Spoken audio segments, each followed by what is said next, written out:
Hello, this is the Fine Fellow, and today I want to discuss microtransactions and smartphones and all that kind of crap that's going on in the industry at the moment.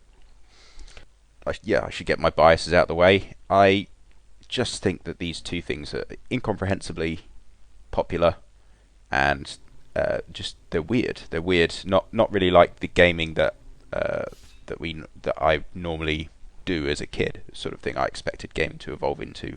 Definitely didn't involve either of these two crazy ideas. So I want to get down to what actually is selling at the moment, and why people are buying it. I don't really know, but I sort of feel like I have to put the question out there. Why are people buying it? What is the appeal of these things, and why I don't find them appealing, and speculate about why people do. Okay, so I want to kick off and talk about smartphones. I think that the conceptual idea of a phone, right, which you pretty much need when you're going out and about, that's also combined with your MP3 player and your Game Boy into one handy dandy package that you've always got in your pocket. That's a pretty appealing idea. It's a good idea, but you know, I mean, it's not really a gaming machine. I think if anybody actually owns one, they can sort of see what I'm talking about. The obvious problem is that you just can't really make platform games, and it's difficult to make action RPGs and stuff like that. Anything that requires any kind of gameplay, really, gameplay that, action kind of gameplay, where you need to have reflexes and stuff, such like. You need buttons. You need to be able to feel what you're doing without looking underneath your fingers all the time. It's just the flat touchscreen is woefully inadequate for many types of gaming, which really limits the usefulness of the device, in my opinion, as a gaming machine. I don't think much more needs to be said about that. I think if you've played one, you can see the problem. It's self-evident. I think another big issue with the thing is battery life. I get something like an hour's gaming for an average game on an iPhone before it drops into the red and I have to stop playing in order to keep using it as a phone to call people. Which that's pretty suck. That's pretty bad. DS can get 10 hours or more, or my DS did anyway. It's definitely something you can't help looking at and thinking, well, this is obviously a downside compared to a dedicated gaming machine. You can kind of see, well, there's a reason why these machines exist. They're tough and durable. They're cheaper, which we'll get onto, and the battery life is significantly longer because they're supposed to be switched on and used intensely for a long period of time. So they're designed with that in mind. I mean, having a dedicated device seems to be an unpopular thing at the moment, but the benefits are clear. That's why these things exist in the first place. There's the benefits of being a specialized piece of tech. So let's talk about the cost of this thing, because that is pretty it's pretty out there. An iPhone 4S, when I bought mine, cost something like £600, and I assume the 5S cost something similar. £600 for the high-end model, and then it was £500 for the lower end model, and I managed to get a £100 discount by buying it second hand. But that's 400 quid. 400 quid for what's essentially a glorified telephone with a shitty Game Boy in it. I mean, I definitely do have a buyer's remorse after buying this thing. It isn't really very good at games. I wouldn't say it's an especially great phone. And the apps system for it is largely crap. It's a bit, well, it's just not as useful as I thought it would be. It wasn't really worth what I paid for it in general.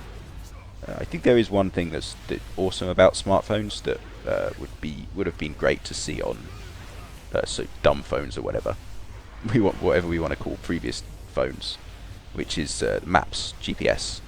Can't really argue with that. It's pretty awesome when you're out and about. You don't know where you are, and you can use the GPS feature to find your location.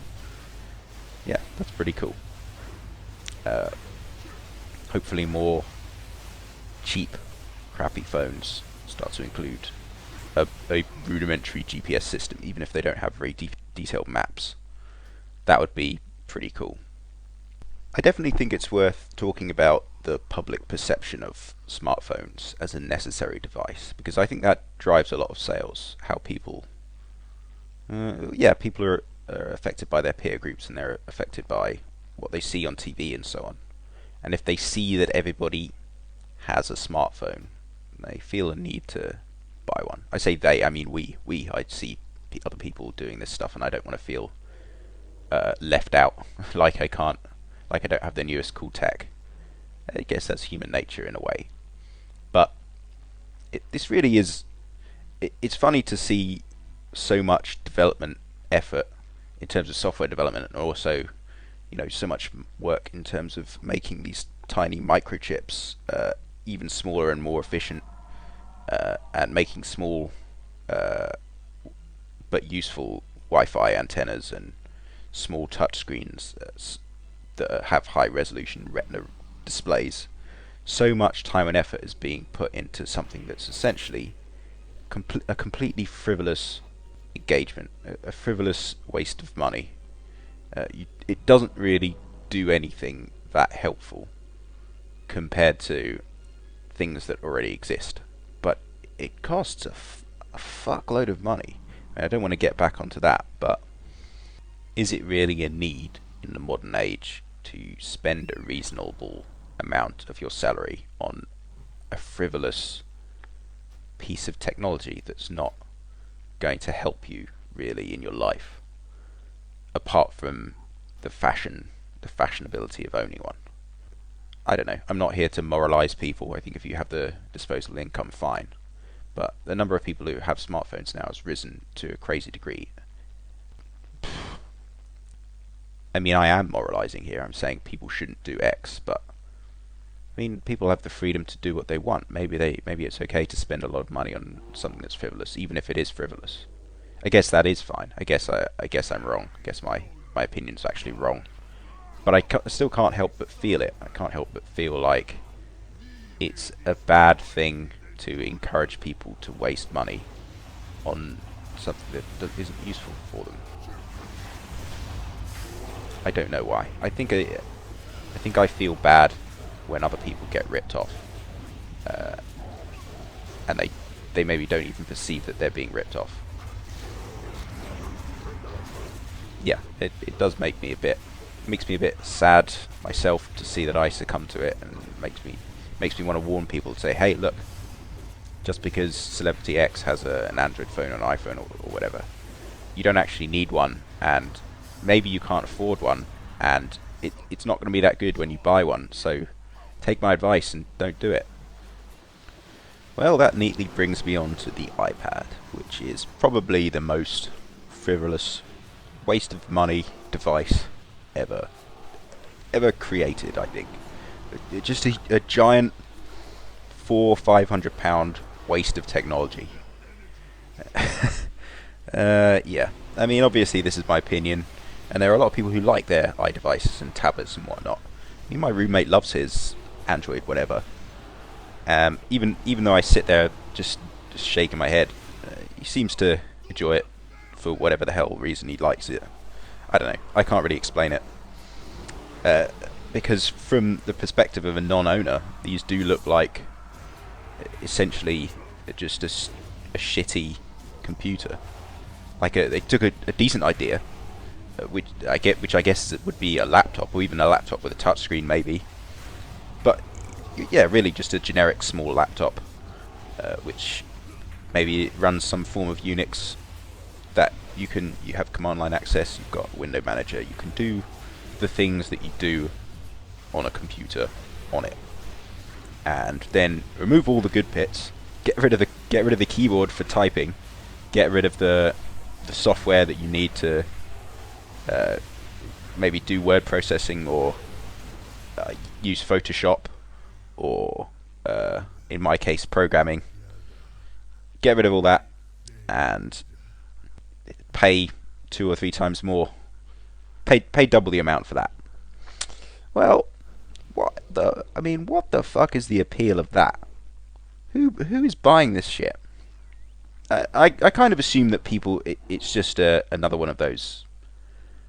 It's a fashion statement. But I think for all the use the device is, it could really not be a piece of technology at all. It could just be the case. And then just inside it, or maybe it's just a box that you put another computer in.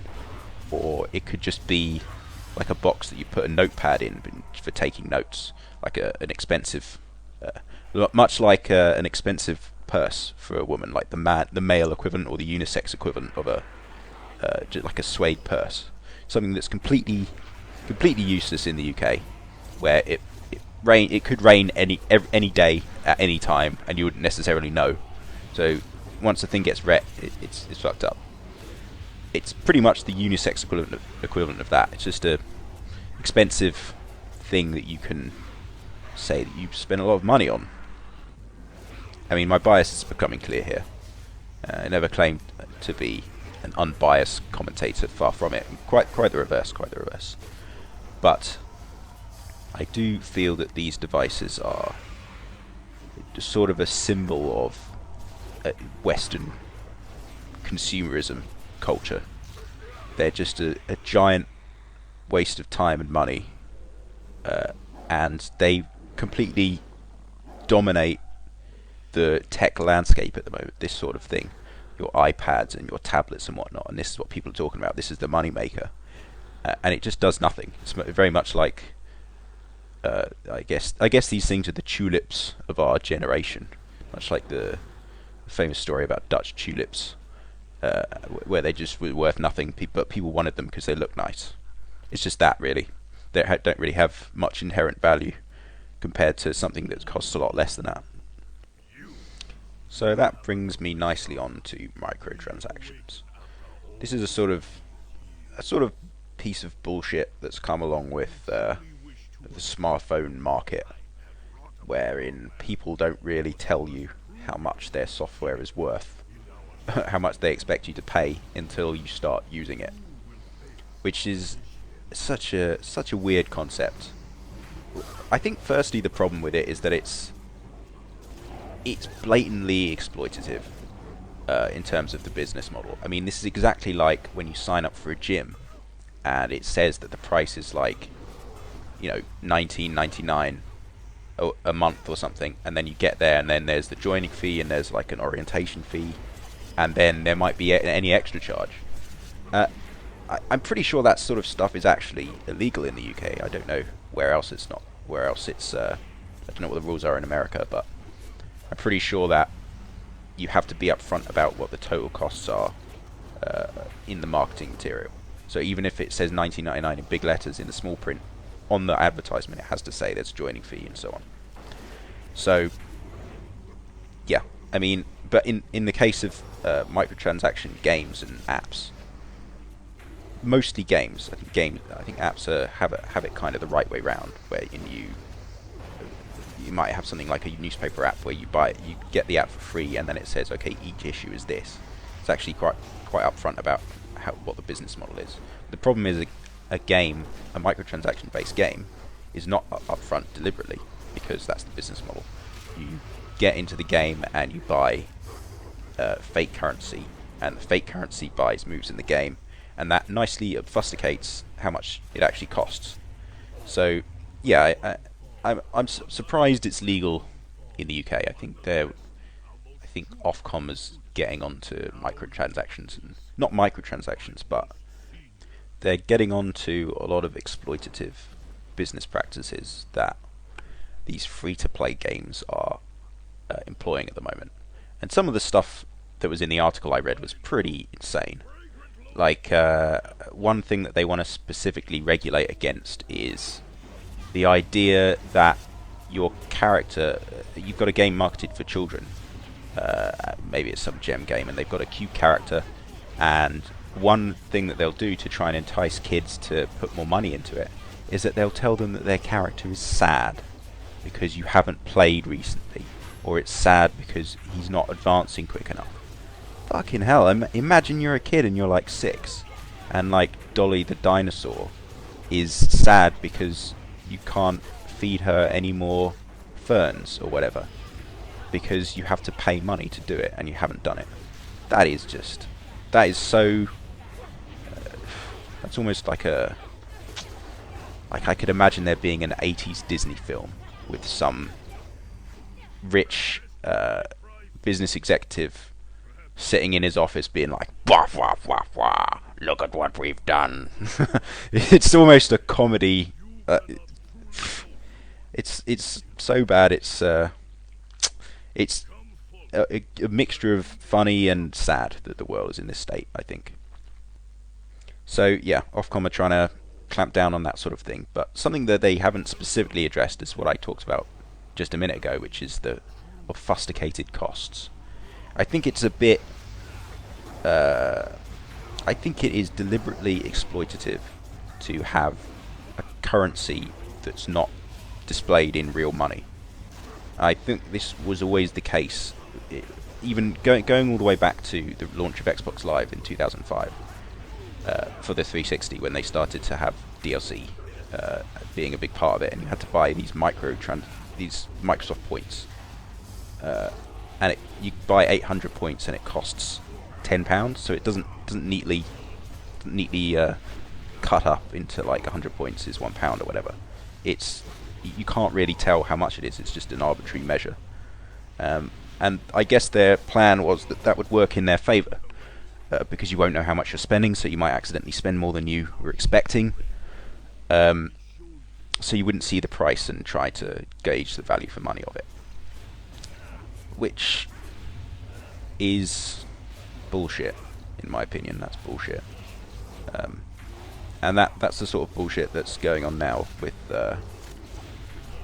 these free-to-play gem currencies. They're trying to obfuscate it so you can't see, okay, this thing costs 100 gems, but how much is that actually in pounds? And the value is different depending on how many gems you bought. So if you bought like the mega pack of 70 quid's worth of gems, then it could be 100 gems could be like 50p. But if you bought the cheapest one, then it could be like half again that. It could be 75p or £1 or something. So yeah, it's obfuscated deliberately, and it's bullshit. I don't know about anybody else, but whenever I see these free-to-play business models being advertised in the descriptions of the games, I can't help but feel like it's a scam. It has this kind of icky feeling, like a snake oil salesman is coming up to you and saying, well, this will cure everything and it's free. Yeah. No, it sounds like a scam. I get that same kind of feeling when I open an email and it's from a Nigerian prince or whatever. Yeah, I know that this is going to cost me money in the end, and I'm not really going to get much out of it. Yeah, so I just always instinctively steer clear of it because I feel like I'm smelling a scam. But it just seems like a lot of people don't think that. They just think, oh well, it's free. It's free. Never mind the fact that it actually makes more money than just straight up selling a game. I mean, it's obviously not free. What a frustrating name that people have come up for it. Free to play. Such a lie. It's a lie on the face of it. A bald-faced lie. Almost hilariously so. But there we go. This is the world we live in. So, honestly, I don't think much more needs to be said about free to play. There's a lot of people who have said it much better than me. And it's kind of a low-hanging fruit in terms of internet discussion topics at the moment. It's easy to just say they're shit because lots of people think they're shit, and so they agree with me already. So yeah, it's like a bit of a circle jerk that I'm unintentionally joining in. But what can you do when something bugs you and is so blatantly exploitative? You just get something inside you that feels like you need to release it. Like, I need to get my opinion on this out of myself, so it can be free and I don't have to be burdened with it anymore. So there you go. That's what I've done. I've dumped it on you. You can enjoy feeling annoyed by free-to-play games as I previously was, or hopefully will not be anymore. So that's it for my second ever video. I hope you got something out of the discussion. As I said in the previous video, I'm still working on my speaking manner. So I know it's probably still too long, even though I've tried to cut it down significantly from the last video, and it could still be too rambly, but it is difficult, surprisingly difficult, to get your thoughts out in a way that's comprehensible and feels satisfactory. I have a few more WoW topics in the works, something I specifically want to talk about the leveling process, and I want to talk also about garrisons and stuff like that, the side additions to the game, and yeah, those are the topics I'm putting together. I'll try and get some videos out on them soon enough. I hope you enjoyed what you've heard so far, and thanks a lot for listening. Cheers, bye.